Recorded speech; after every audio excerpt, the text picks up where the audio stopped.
Hey guys. Alright, so today I'm going to be doing another video with shout outs, but I'm going to be adding a short historical story as well. So let's get started with the shout outs. Now this is someone who just started her channel. It's Fitness by Ozzy, or Ozzy, I think she said is how she pronounces her name, Ozzy. It's Josee. I will leave a link below in the comment section with her newest video. Anyway, her video basically is going to be about how she's doing with her weight loss, what she's doing for it and whatnot, you know. Similar to my videos, only we're going to be seeing her progress. So if anybody wants to be an encouragement to her, to help her channel grow, and to watch her weight loss journey and encourage her with her weight loss journey, please go to her channel, Fitness by Hosea, or Hosea, Jose. Anyway, as I said, I will leave a link down below for her. And the next one that I'm shouting out is Plasma Master Don. Now, he does karaoke at home. And he also does videos on various parks, especially Beaver Creek Park. And he also enjoys doing short videos, like what the weather is doing out his window, or if there's a bunny rabbit or a squirrel or whatnot. So, you know, he just kind of gives little various vlogs. But on the whole part, he does the karaoke singing, and he does videos at the park when he does his little walks and stuff. Gives a little bit of historical talks about the parks, and shows off different tourist attractions that you can see. So I will leave a link for him as well. He is a very sweet older man, very quiet spoken, but very sweet, very, very kind gentleman. The next one is RS Gang. Now, they do various subjects. What I was watching, it's like either they will see something from another YouTuber and they will show it and then make a comment about it, or they will show what they're doing themselves personally. I noticed that they've got a whole lot of videos that had to do with the monster truck competition in Charleston, West Virginia. So go check them out if you're interested in just casual things, whatnot. I will leave a link for them as well. And then Walt Wren, WYNN, San Diego, North County. Now, his channel, he gives little vlogs, just real short timed comments about stuff. And he says it as it is. He tells you as it is, what it is, as it is. He doesn't mince words. He just tells you point blank. But his videos are short, and they are of various subjects. So go check him out, and I'll leave a link for him as well. Okay, so those are the 4 shout outs: Fitness by Ozed, Plasma Master Don, RS Gang, and Walt Wren, San Diego, North County. I will leave the links to their newest videos in the comment section below. And now to get on with my short little historical story. I'm going to be talking about Gretchen's Lock. And so this is like where Plasma Mastodon goes, is at Gretchen's Lock. So this is for you, Dawn, for talk about the historical lock that is at our favorite park. Okay? So this is the story about Gretchen and the lock. A lock is a device used for raising and lowering boats, ships, and other watercraft between stretches of water of different levels on river and canal waterways. Basically, they're just gated off sections that they allow the flow to come in and out of, to, like, a ship or a boat may come in through one gate and they will lock that off with a gate, and they will force water into that section to raise the boat up so that, like, cargo, people and stuff can get on and off. And then when everything is done that needs to be done along with the boat, they will open up the gate to the other side and release the water that's in that channel so that the boat is lowered back down and they can go on through.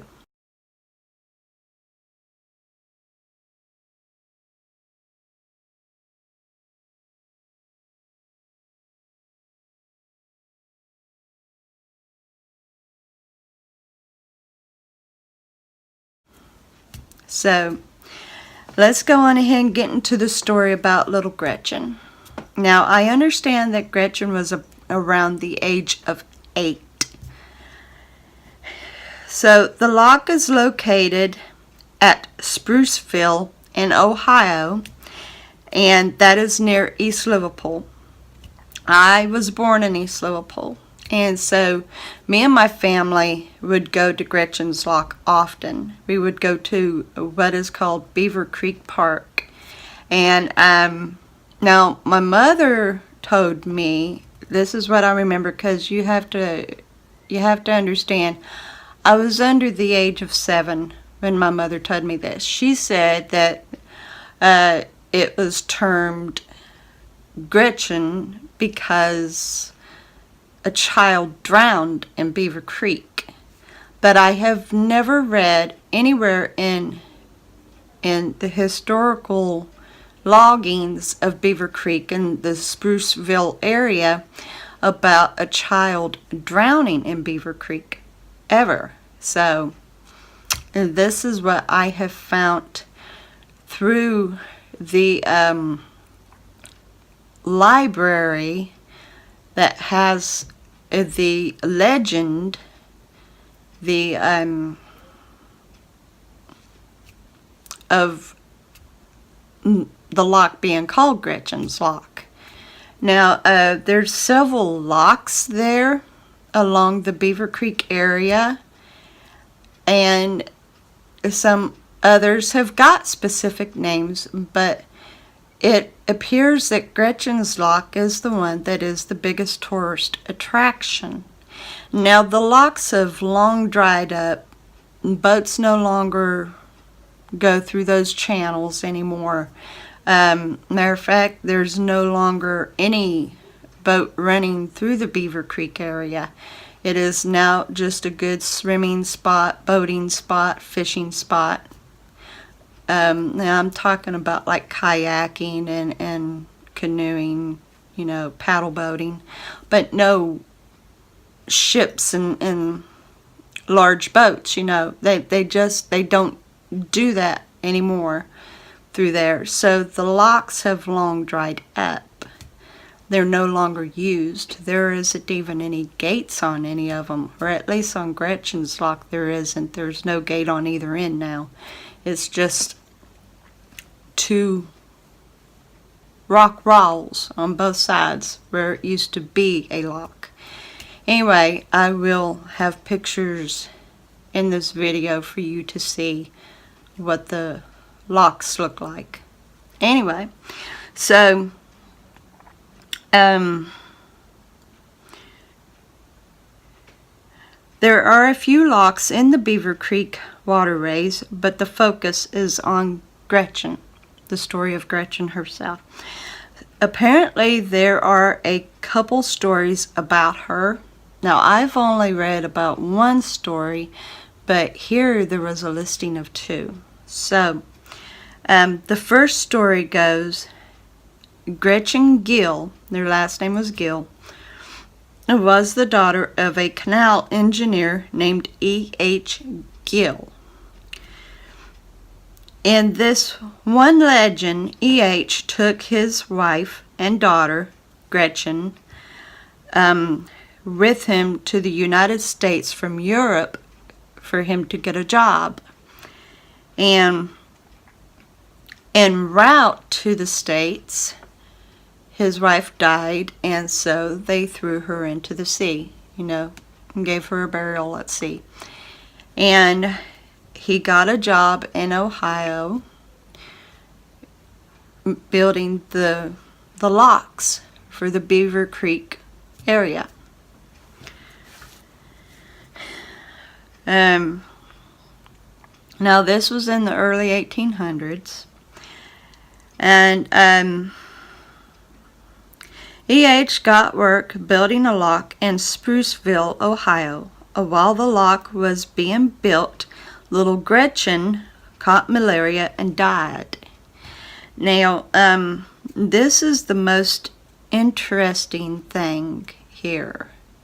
It is said that when she died, he put her in a coffin and entombed her behind one of the blocks that was in that specific lock that he was building. And he kept her entombed in that lock. Now, there came a point in time that he decided to resign, and he wanted to go back home. So he retrieved little Gretchen's coffin out of the lock and set sail to go back. And it happened that a large storm happened and it sunk the ship. And so E.H. Gill and his dead baby girl went down with the ship, and so therefore buried with his wife. So the second story is that his name was Gil Hans, and that he was from Holland. Now, in this story, supposedly his wife made it across with him, so therefore she got to live in the States as well. But likewise, and just as in the first story, Gretchen ended up catching malaria and died, and the engineer entombed her body in the lock until he decided to resign, and then him and his wife took their dead daughter and set sail to go back to Holland. And a storm came and sunk the ship, and every life on that ship was lost, including Gil Hans, his wife, and little Gretchen, who was already dead, So basically both stories are the same. Gretchen caught malaria. He entombed her body in the lock that is now called Gretchen's Lock, and when he decided to go back home, he retrieved her body out of the lock, set sail, and was killed by a storm on the ship. So, you know, either way it goes, either with his wife and going to Europe, or with his wife going to Holland, or without his wife going to Europe. Either way it goes, it still comes down to it that Gretchen died of malaria and he entombed her in the loch.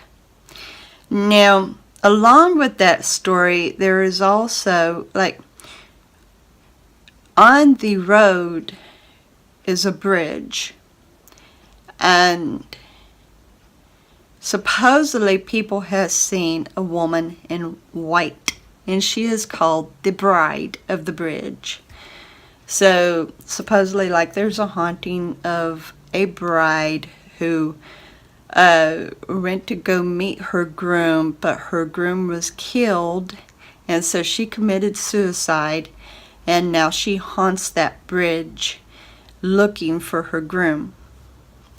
But also it is said that little Gretchen haunts the area where her loch is. But mentioned in this, where I found the story about Gretchen, it is also mentioned that there seems to be somewhat of a similarity between the haunting of the bridge bride and little Gretchen. So whoever or whatever it may be that supposedly people have seen there at the Beaver Creek Park, there is no guarantee of who or what it is. Rather, it is a bride who killed herself because she lost her groom, or if it's little Gretchen who, even though she got to go back with her dad and was lost at sea, she still haunts the area. To me, I don't think there's any hauntings there at that park, but I remember when we would go there when I was a little girl, and I loved the park. I loved it so much, and my mother is fond of it too. I think my dad likes the park a lot as well, but there's a natural beauty there at the park. And even though this was way back in the 70s when we would go there, even now when Plasma Master Don goes there and films it, it's like it's not changed. It's like it hasn't changed. It still looks and feels like the same park that I used to go to as a child. So to me, it's not that it's a haunted park, but the story of little Gretchen nonetheless is tragic, because you can imagine if the story is true, more or less, that Gilles lost his wife out at sea. You can imagine how he felt when he lost his little 8-year-old girl to malaria. So, you know, it's tragic, and I don't know, to me there's meaning behind it. There's meaning behind it, not of a haunting or of a ghostliness, but just there's meaning behind it. It's something similar to the Titanic tragedy, you know.